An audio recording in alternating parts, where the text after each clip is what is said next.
in your ear? What influence do they have on you? Dr. Dennis Kimbrough said, if you're the smartest one in your group, you need to get a new group. So practice the principle of OQP, only quality people. And somebody's saying, Les, can I change them? No, it's a full-time job changing yourself. Some people are so negative, they'll walk into a dark room and begin to develop. My family members and friends call me crazy for going to seminars, spending money on books and tapes and going to seminars. When are you going to stop going? I said, when I die. When does a man or woman die? When their dreams die. When do we die? When we stop developing ourselves, expanding our minds, challenging ourselves, raising the bar on ourselves. The best thinking that I had at that point in my life, it produced this life that I have. I need some help on where Einstein was. He said, the thinking that has brought me this far has created some problems that this thinking can't solve. I applaud you for investing in yourself, for coming here, flying thousands of miles, investing money in yourself. I can tell you, based upon my own experience, you have something special. You have greatness within you. What you're doing is different. You represent only 2% of the planet. One great American said, I choose not to be a common man. It's my right to be uncommon if I can. I seek opportunity, not security. I do not wish to be a kept citizen, humbled and dull by having the state look after me. I want to take the calculated risk, to dream and to build, to fail and to succeed. I refuse to live from hand to mouth. I prefer the challenges of life to the guaranteed existence, the thrill of fulfillment to the still calm of utopia. I will never cower before any master, nor bend to any threat. It's my heritage to stand erect, proud and unafraid, to face the world boldly and say, this I have done. That's what it means to be a part of peak potentials. Your unquenching desire, an uncommon desire to manifest your greatness. Give yourselves a round of applause. The other thing is you look at your goals and look at your dreams. Repeat after me, please. I will fail my way to success. Yes, part of the reason why we have to continue to work on ourselves and surround ourselves with quality people is because you're going to have a lot of failures. You're going to have a lot of disappointments. Maya Angelou said, and it's true, I found it in my case, that most people go so far in life and then they park. They stop dead in their tracks. Why? Because they take some hits. When you have a goal and dream, think it not strange that you'll face the fiery furnaces of this world. You will have tribulations. Things are going to happen to you. I was in pursuit of my dream, and all of a sudden, boom, I got hit. A person that I thought I would be with for the rest of my life, I thought was my soulmate. I went through a divorce. I was embarrassed. I was humiliated. How can I teach people how to live their dreams, and I wasn't able to make my marriage work? I questioned myself. I took another hit. My mother was diagnosed with breast cancer. Then I was diagnosed with prostate cancer. Then my best friend from the second grade, Alexander Wims, he was diagnosed with cancer of the liver. I took a hit, and life staggered me, and I parked. And I didn't turn on my emergency lights because I didn't want to call attention to myself. I didn't want anybody to come and say, hey, do you need a jump? No, I don't need a jump. I'm not out of gas. My battery is not dead. My heart is beating. I'm parked. Leave me be. I'm parked. I was in my comfort zone. I was doing just enough to get by. I was working on a job. They paid me just enough to keep me from quitting, and I worked just hard enough to keep from getting fired. How many know people like that? Blink your eyes and you understand what I'm talking about. I was parked. I knew I could do more. But when my mama died, it took something out of me. When I went through a divorce, it took something out of me. When my best friend died, it took something out of me. I paused. And somebody said that life is like an onion. You have to peel it one layer at a time. And sometimes you cry. Life's going to happen to you when you have a dream. You're going to get slapped around. And don't take it personal. Don't ask, why did this have to happen to me? Why not you? Who would you suggest?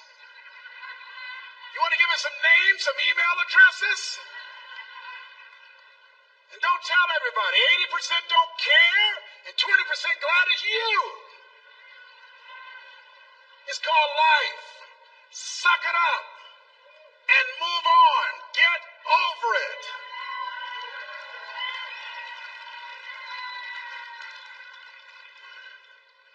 It happens to everybody. Here's the other thing as you look at your goals and look at your dreams. When you're going through some stuff, repeat out to me, please. When things go wrong, don't go with them. Yes, write that down. When things go wrong, don't go with them. When you're working on a business deal, you're counting on some money. Someone said you would get the loan, and it falls through. You have an event, and the people that you thought would be there and support you, they don't come through. Or someone turns against you, or you get ripped off. It's going to happen to you. Happened to me. Someone stole all my products. My database, over 180,000 names and addresses. It's not personal. It's going to happen to everybody. It does. 8 out of 10 millionaires have been financially bankrupt. Walt Disney had he filed bankruptcy 7 times and had 2 nervous breakdowns. It's called life. But I got a saying, when life knocks you down, try and land on your back, because if you can look up, you can get up. You've got the power in you to do that. You've got something special. You've got comeback power. Here's the other thing. Let us say together, it's possible. It's necessary. It's me. Yes, write that down. It's me. Take ownership for your life. Nobody can live your dream for you but you. Nobody's going to take care of your business like you. Stop coming up with excuses. Don't give yourself permission to continue to live a small life. You can't fit a big dream into a small life. Give yourself permission to go for it, to test yourself, to challenge yourself, to live full. I like the saying, always strive to get on top in life, because it's the bottom that's overcrowded. The reason you're here is because there's something in you that says, I can do more. This just can't be it. There's something in you. There's a calling on your life. There's something in your heart that caused you to get dressed and spend the money to go to seminar after seminar and listen to message after message and speaker after speaker. Because there's something in you that tells you this is not it for you.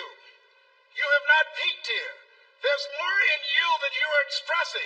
Eye is not seen, ear is not heard, nor is entered the heart of mankind what's in store for you if you challenge yourself, if you persist and persevere, if you take ownership for your life.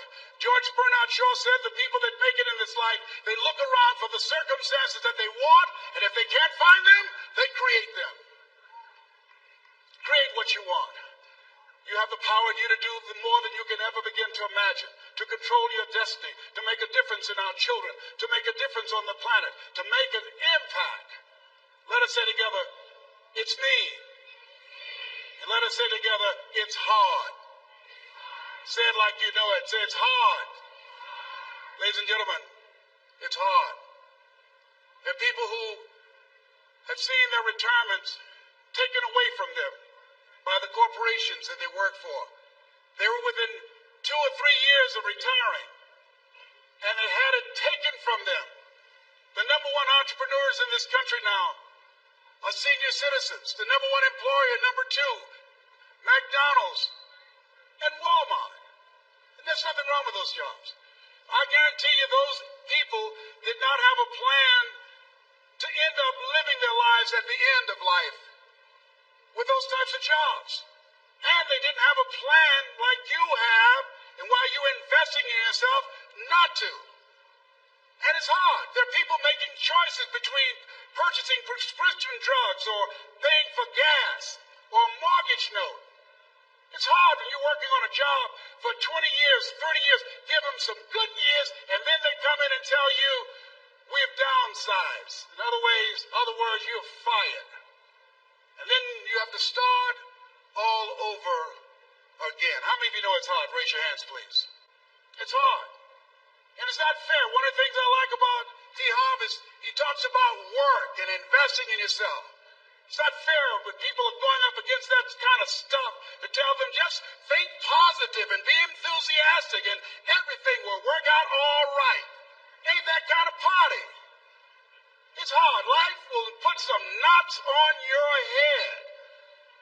I bought my first home for my mother. I was rushing, didn't know what I was doing, and I bought a home that had a lien against it. And they called me, Mr. Brown, yes, there's a lien against your property. We need $55,000 if you're going to stay there. Wait a minute, sir. I just bought this home. The guy told me there were no liens against it. I'm not the one that owe you the money. You should have checked that out, Mr. Brown. Come on. I called my attorney. We followed up. Yes, Les, there's a lien against the property. But he told me there were no liens. He lied, obviously. Oh, my God. He told me he wanted to help me because he admired the fact that I was buying this home for my mother and that he was adopted, and he identified with me. Les, he suckered you. He played you, man. So what? Well, would they take payment arrangements? What about $5,000 a month? They want all the money, Les. They want all the money, or you're going to have to get out. The house is going up for sheriff's sale. Do you have it? No, I don't have it. Can they give me some time? Tell them to give me 3 months, please. Give me 3 months. My mother's in her 70s, man. She has a bad heart. Don't do this to me. This is my dream. Don't do this, man. Please, let me talk to them. Les, I'm talking to their attorney. They don't want to talk to you. I've got to talk to their attorneys. Do you have the money? No. Will they give me 3 months? No. What about 2 months? No, Les. They want the money in 7 days. Oh, my God. Let me call you back. I'm not sure. And I walked the floors thinking, God, how could this happen to me? I got to figure this out. I got to figure this out. It seemed like the days are just ticking off. Thursday, I had to call them and let them know. They called me, Les, do you have the money? No, I don't. Friday, you have to leave. The sheriff will be there. You'll have to leave, Les. They're going to take my house. What about my down payment? You lost it, Les. You lost it. Okay. I got to go, yes. I prayed, Lord, please, if you show me that you're real, if you're really real, you think Paul worked for you, you haven't seen anything. Don't let me lose this house and watch what I'll do for you. I was trying to cut a deal. Have you ever tried to cut a deal? It's amazing how spiritual you get when you get in trouble. You know what I mean? When I was diagnosed with prostate cancer, I was going to bed with the Bible and the Holy Quran and Science of Mind and Joel Goldsmith, everything I could find. I was praying to Jesus, Yahweh, Melchizedek, everybody. I was calling on everybody. It's amazing. And there I was, walking the floor at 3 o'clock in the morning, and I had to go and wake my mother up. I got on my knees and I said, Mama, I need you to wake up. She said, what's wrong, Leslie? I can hear you walking back and forth. I'm not asleep, son. I said, there's something I need to tell you. She said, your eyes are red. Why are your eyes red?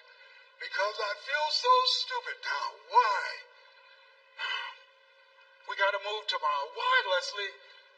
There's a lien against the property, and they want $55,000, and I don't have it. And we're going to be set out tomorrow. We have to go back to Liberty City. So she said, it's okay. I don't like this house anyhow. I said, why? She said, because of my arthritic knees. It hurts my knees when I go up the steps. I said, and why didn't you tell me? Because you were so happy. I just said it because you were happy. I'll live in a shack with you, boy. I love you. It's not the house. I love you. I love all my children. I said, thank you, Mama. Thank you.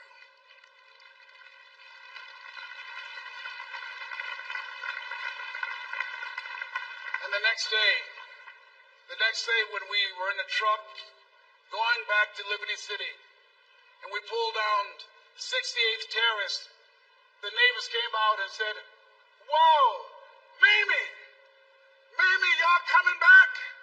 Are you back? Yes. What happened to the home your boy bought for you? Those boys you adopted. Leslie didn't do a title search. He made a mistake. And boy, I was so humiliated. Have you ever made a mistake that you were just humiliated? Raise your hands. I was devastated. I was taking the furniture off the truck, and my mother came, and I was crying. And she said, boy, I said, yes, ma'am. She said, hold your head up. I said, Mama, I can't. She said, hold your head up. I said, why? Look what I've done. She said, it's okay. It's okay. You are going to make a lot of mistakes in life, young man. You're going to fail your way to success. You have nothing to be ashamed of. Keep your head up and take that furniture back in the house. I said, yes, ma'am. And I learned something from that. If you ever go through something, hold your head up. If you ever make a mistake, hold your head up. If you ever do something and everything goes wrong, life catch you on the blind side, hold your head up. It's not over. Goethe said, that which does not kill you will make you stronger. Hold your head up. Shake someone's hand on your right and left and say, hold your head up.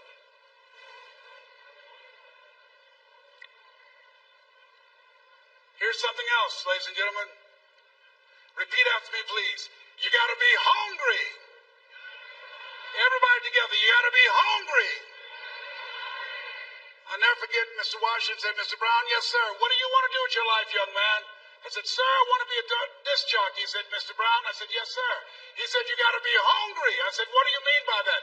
He said, people that are hungry are willing to do the things today others won't do in order to have the things tomorrow others won't have.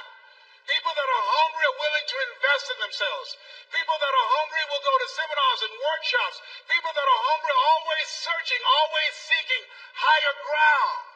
So how do you want to make it? I said, I want to be a disc jockey. He says, good. Here's what to do. He said, I want you to read 10 to 15 pages of something positive every day. He said, you don't get in life what you want, you get in life what you are. You must program yourself to success. He said, I want you to listen to Earl Nightingale and Zig Ziglar. Listen, faith comes by hearing and hearing and hearing. He said, I want you to change your relationships. And I don't want you to ever lose your hunger. I said, what do you mean by that? He said, people that are hungry are unstoppable. People that are hungry are no matter what people. They make it happen no matter what. He said, I want you to listen to Paul Harvey. Who is he? He's the world's greatest communicator. Success leaves clues, young man. Always listen and follow people who are doing what it is you want to do at the level you want to do it and learn from them. I told T. Hobb when we were standing by the stage, I said, hey man, I want to work more with you. I want you to coach me. I want to learn from you. See, I found you're never too old to learn and you're never too young to teach. Always have a thirst for learning. So I listened to Paul Harvey every day on the radio. While in school, I would go out and listen in his car. He gave me his keys. I was working to develop myself. And I continued to listen to motivational messages, and he would take me to see the late Dr. Norman Vincent Peale, who wrote the book, The Power of Positive Thinking. I toured with him before he passed. You have something special. You have greatness within you. Don't allow your circumstances to determine who you are. Don't allow your negative thoughts to hold you back. You have something special. You can do more than you can ever begin to imagine. Dr. Peale was an incredible man. I admired him when he spoke. He gave me goosebumps. I can feel him in my heart. And I never forget, we were coming back to the school, and Mr. Washington said, Mr. Brown, yes, sir. When Dr. Peale spoke, you didn't move. When he spoke, you were hanging on every word. When he spoke, we didn't have to tell you to sit down and be quiet. Why? I said, sir, I could feel him when he talked. I felt like he was talking to me, sir. He said, he was. I said, but he doesn't know me, but he was speaking to you. Did you feel him in your heart? I said, yes, sir. He said, most people feel him in their head. If you felt him in your heart, He said, listen to him, son. Follow him, learn from him. And I would go to seminars and workshops. Anywhere I would find where Dr. Peel was, I would be in the audience. I would drive 200 and 300 miles just to hear him speak. And my dream and vision was to share the stage with him. I thought about it. What is your goal? What is your vision? I want you to hold it in mind. There's some power in that. Because when I became involved in speaking, I never forget, I got a call from Og Mandino, who wrote the book, The Greatest Salesman in the World. He said, Les, I'm stuck in Philadelphia. I need to be in Kankakee. Dr. Norman Vincent Peale is appearing. I can't make it. I heard you're in Chicago. I said, yes, I am. Can you go and open for me? I said, yes, man. Oh, my God. Dr. Peale, I said, yes, I'd love to do it. And I went there and I came. I said, hi, I'm Les Brown. I said, you're not the band of renown? I said, no, I'm Mrs. Mamie Brown's baby boy. I'm here to speak. He said, come backstage. And his wife, Martha, was there. And she said, Papa, Les Brown is here, the speaker. And he said, Les Brown, shoot for the moon. Because even if you miss, you'll land among the stars. I said, sir, that's my quote. I wrote you when I was in the 11th grade. I was a part of a special education class project. That's my quote. He said, I know. I end all my speeches with that quote.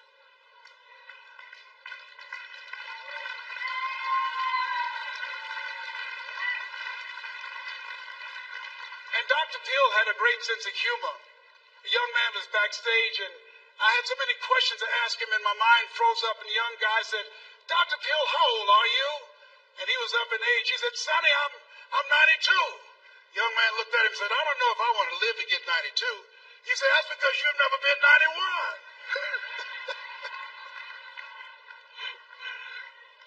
So I did the things that Mr. Washington suggested. I listened to motivational tapes on a regular basis. I would go to seminars and workshops whenever Zig Ziglar and Dr. Dennis Wigley and Jim Rohn would come to an equation. And you are needed.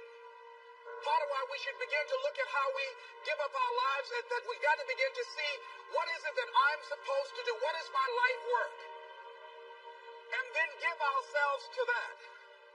Because as we do that, ladies and gentlemen, I guarantee you, as you begin to take on this new era that we're in, if you decide that I'm going to begin to start living life, I'm going to start giving more of myself. I'm going to start putting out more, contributing more to life.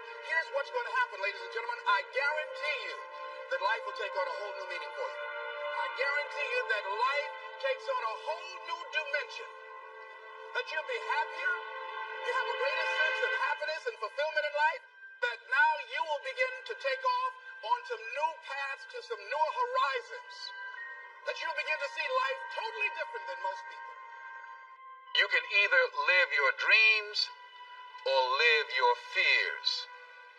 And I think the majority of people actually are not living their dreams, but are living their fears. So I want to ask you a question. What are your fears? What are you afraid of? What are you scared of? Because we all have fears, don't we?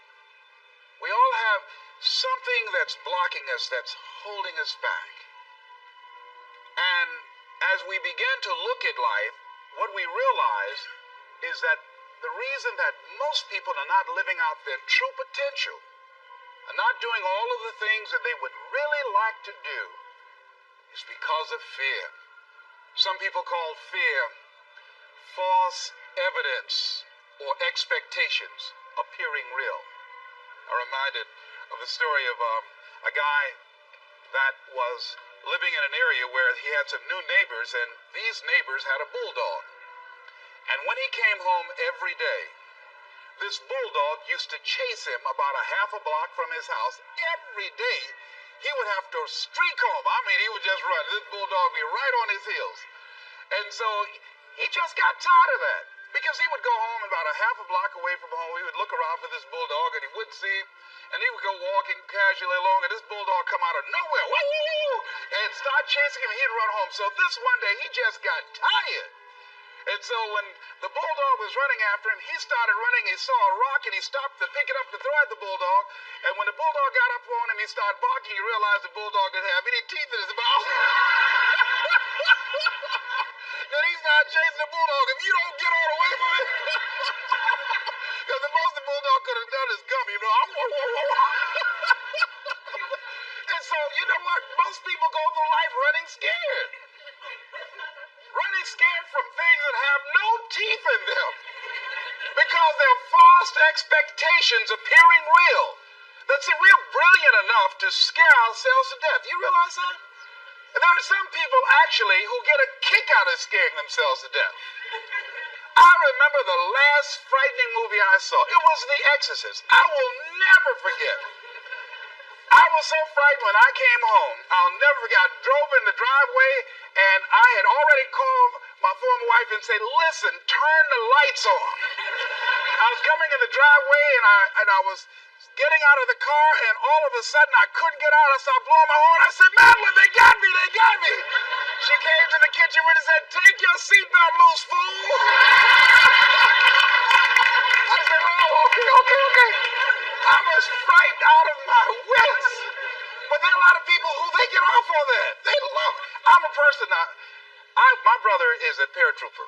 My twin brother, he's in the military, career man. I would love to jump out of an airplane to parachute. I'm scared though. I mean, I really admire my brother for that. I would really love to be macho man like that. What are the things that you fear that's been keeping you from living your dream? That's been keeping you from doing some things that you would like to do? Just think about those things. And how do we begin to handle that? Abraham Maslow said that life is about growth. And he said, you can either go back to your comfort zone, and there you won't find any growth, or you must be willing to go forward and face your fears again and again and again. Because you're never going to have a fear-free existence. I mean, some fear is acceptable and legitimate.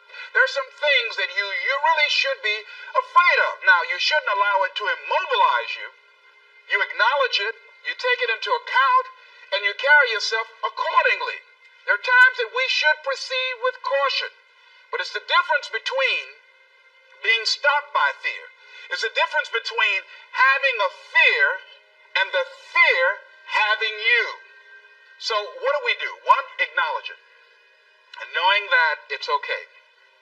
Don't condemn yourself for being afraid. It's perfectly fine to have some fears. You acknowledge your fears, you embrace those fears, and then you move on. You act on whatever it is that you fear. Because once you embrace it, see, what you resist will persist. What you resist will persist. So one of the most important things is to begin to embrace your fear. The fear of bodily harm, that's legitimate. When I was a disc jockey in Columbus, Ohio, you know, I was young, about 22, 23, thought I was tough, and I was on the air, and Al Green, who was a great performer at that time and still is now singing gospel music, had a record. His first hit record was Back Up Train. So a guy came in the town and was impersonating Al Green. I happened to know Al Green because I'd already booked him. And so when I found out this guy was impersonating Al Green, I came on the air and did an editorial about it, and I exposed him. He was rather big fellow, and so he had the word out that when I see this guy Les Brown, the disc jockey, I'm going to knock him in the mouth for having a big mouth. So I was driving down Main Street in Columbus, Ohio, had my son in a car, and I always had this little saying, hey, if anybody ever put a threat on me, I'm going to make them honor it. So I saw this guy in the street. So I pull around. I said, excuse me, I'll be right back. Got out of the car. I said, hey, man, I heard you said that you were looking for me. I'm Les Brown. He said, you are? I said, yeah. I said, what is it? I'm the one that said that you were an imposter. I said, I want to know what you're going to do about it. He opened his coat and he had a gun there. I said, but whatever I said to hurt your feelings, I want you to know.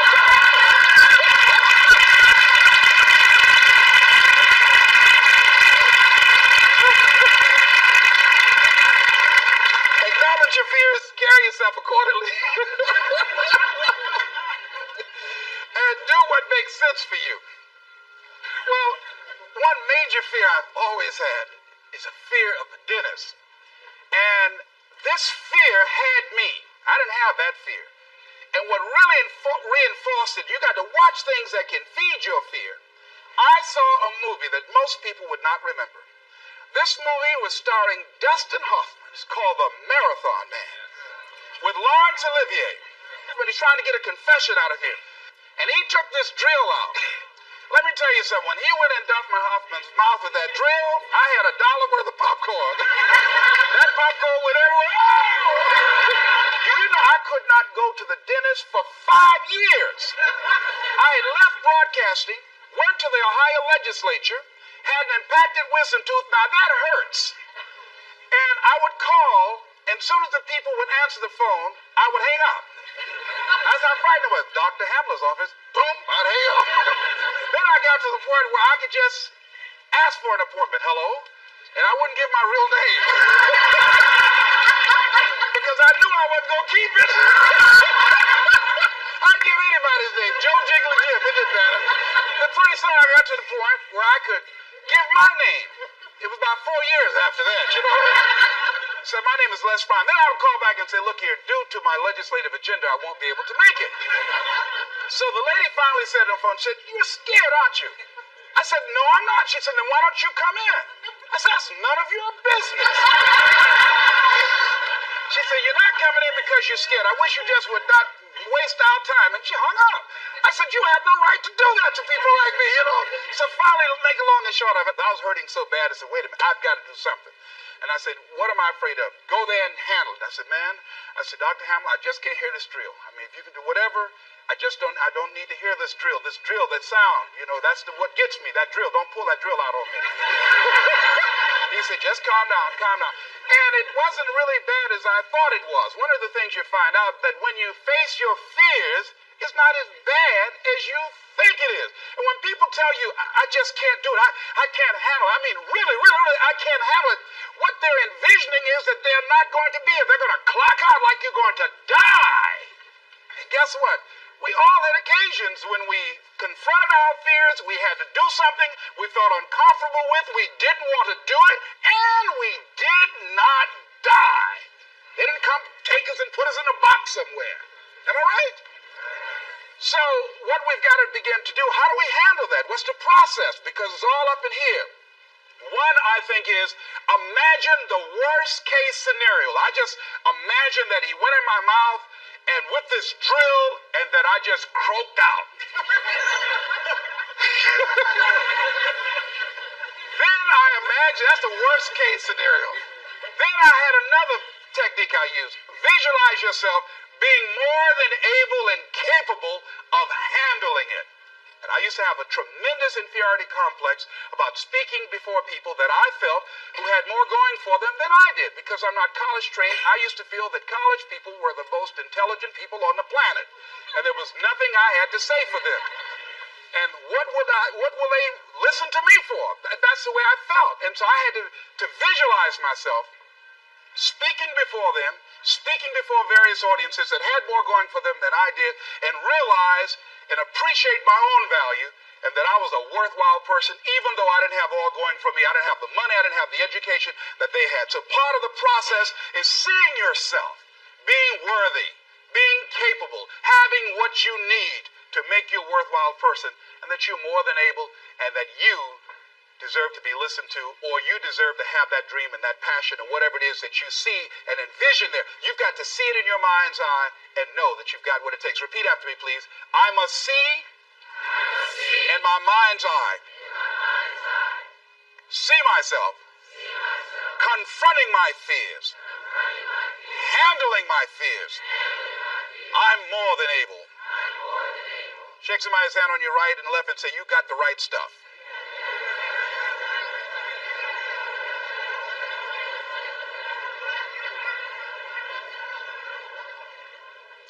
So deciding as you look at your life, as you look into the future and say, what fears am I holding on to? What fears that I'm allowing to imprison me, that's keeping me from breaking out, that's keeping me from living up to my true potential, that's keeping me from really being happy, that's keeping me from having a sense of adventure and excitement in my life? What's keeping me from controlling my destiny? What fears that I'm giving that permission to? Notice what I said, that we must give our permission to fear to immobilize us. Because whatever discomfort you experience, whatever challenges or difficulty that it is, you got to handle it. You got to go up in there and wrestle with it. Will it be easy? No. Will it be challenging? Yes. A friend of mine who's going into recovery, he's been addicted to crack cocaine for years and alcohol. And he was talking about how challenging it was and why he was dreading going into cold turkey. I said, what do you want me to tell you? That it's going to be a picnic? No, it's not. It's going to kick your butt? Yes, it is. Are you going to want to die? Yes, that's a part of it. But that's just what you must go through in order to get where you want to go. And guess what? You are strong enough to do it. You're strong enough, and your life is worth whatever you have to go through to get past this addiction. Whatever you have to do. This dream you got, whatever you want to do, will it be easy to just run out there and do it? No. Will it happen overnight? No. Will it be a struggle? Yes. Will there be times when you can't make ends meet? Yes, that's a part of it. Will there be times you won't know what to do? Yes, that's a part of it. Will you have some opposition? Will things go wrong sometimes? You will have many visits from Murphy. Now if you say, well, who's Murphy? Don't worry.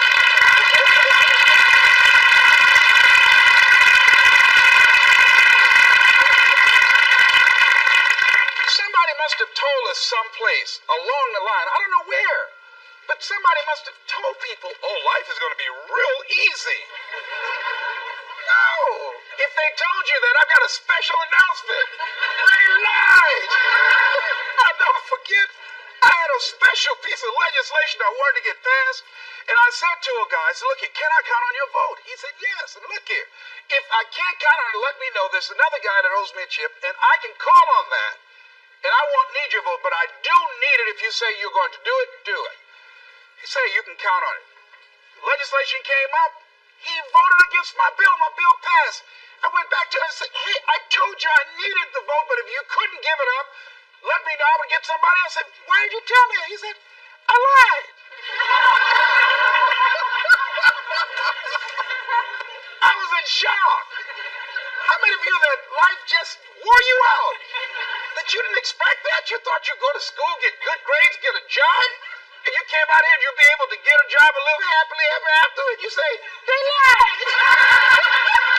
Yes, they did. They never told me, you know that song say, Mama told me there'll be days like this. They didn't even tell us that. You know something about life is challenging. I mean, it's some stuff you get out here, you didn't read it in a book nowhere. Then nobody warned you that it was going to come down on you like this. That's called life.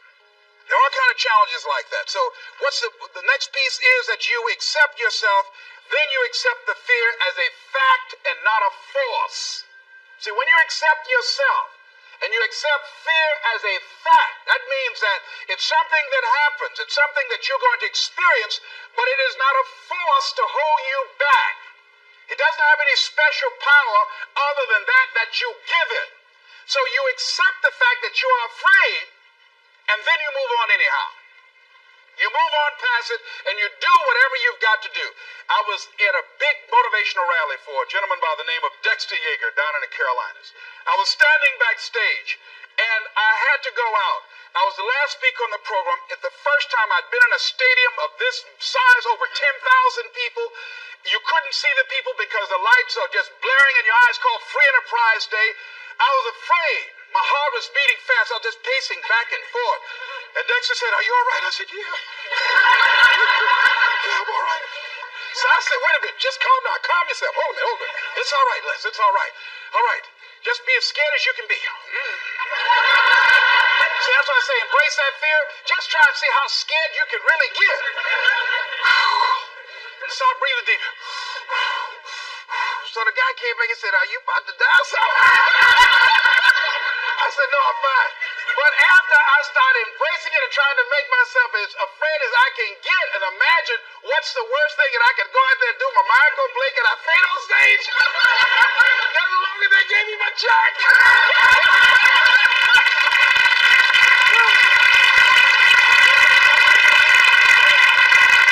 But once I started laughing at myself, I started talking to myself and said, you know you scared today. And I said, I just calmed myself down. And I went out there and I cooked. And that's what you got to do. I had another experience where I was at a major corporation and it was one of my first major presentations I was going to do for this corporation. And I had 4 other presenters that had large firms. And one of the things that you've got to do is you've got to watch your inner conversation and discipline your thinking and your imagination, because if you don't, your mind will take you on a wild trip. So my mind said, hey, Les. I said, what? These guys are going to wipe you out. You can't compete with them. Because I heard these guys sitting over across from me, and they were talking about all that they had going for them. And so I started doubting myself, and I became afraid, and I was thinking, well, maybe I shouldn't go in there. And so I knew then, and this is what I suggest to you, sometimes you got to talk to yourself. Talking to yourself, you know, could be a good exercise. It might be the only intelligent conversation you ever get. So I got up and I went to the bathroom. I started talking to myself, said, Les Brown, let me tell you something. What do you care about these guys and their firms and all their money? You got 6 children you've got to feed. You got a mama you've got to take care of home. You ain't got nothing to lose.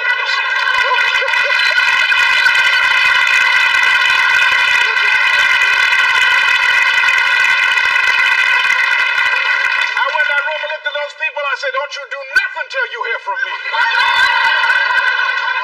And I got that contract too.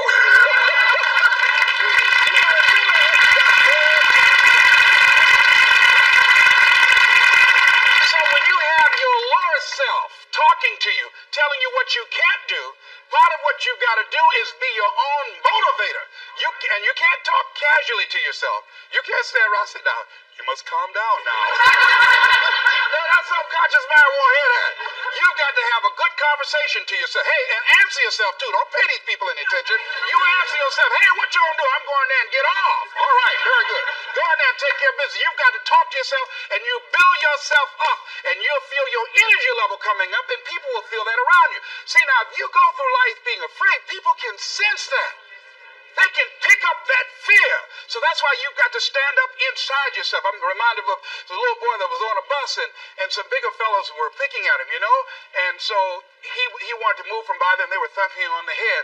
And so he stood up just to get from by them, and they would push him back down. And he would stand up again. They push him back down. And he stood up again. They pushed him down, held him down. He said, you might hold me down, but I'm standing up inside myself. And that's what you got to do in life. See, when you are not filling your life with the things that you are capable of doing, see, we all have some stuff that we've been given. And I don't think that it's optional for us to sit on what we have. See, if you're sitting on what you have, what you've been given, and I think everybody's been given something to bring to the planet, that only you can do that, only you can perform that, only you can initiate that activity. And if you don't do that, if you're not filling in your life with your life work or your mission, then there are gaps in your life. And what we do when we're not living out our true identity, we begin to fill the gaps. We fill the holes with garbage. Alcohol, drugs, worry, self-destructive behavior. So when you begin to look at your life, and you know that you're not doing what you can do because you have allowed yourself to be held captive by your fears. Now, when you don't have a true appreciation and acceptance for who you are, and you allow yourself to be immobilized by fear, what happens in the process is that you begin to abuse yourself. You begin to sabotage your life. You begin to sabotage your dreams. You begin to unconsciously work against yourself. You become your own worst enemy. So what do you do about that? Well, you begin to realize that your dream and your gifts have so much meaning and so much value for you till your hunger for them will begin to push you past the fear. Your hunger to have them will give you a special drive. As you work on yourself, as you begin to acknowledge your true identity, the true power that you have, the true capacity you have to bring about change, the miracle working power that you have within yourself to do the things that you want to do. When you take them on, I'm reminded of a man who, this gentleman was doing a special study of a special tribe in Africa, headhunters. And he had difficulty in developing a relationship with these tribesmen because of the fact that he had fear. He had fear they would take his head. I tell you, all fears aren't bad. That was a legitimate fear. That was a good fear to give you a headache. So he worked there for a long time with no effort, no progress in developing a relationship and rapport and being able to achieve a level of trust. So finally one night while he was in bed, he was thinking about it. I said, what is it that you came here to do? What is your life work as a missionary? He said, I wanted to study these tribesmen. I said, what's the worst thing that they can do to you? Kill you. And he just decided, hey, this is what I came here to do. I know that there's some risk involved, and I'm going to do it, come what may. He said, I'm not going to be afraid anymore. He went back the next day, and he started doing the work and trying to talk to and interview many of the members of this tribe. And they began to respond to him. They threw out the welcome mat to him. And years later, when people came to see what his progress was, they asked him, how were you able to do this? How did you convert the relationship from being hostile to that of being positive? And he said something I think has value for all of us. He said, when life can no longer threaten you with death, he said, what else is there? What else is there?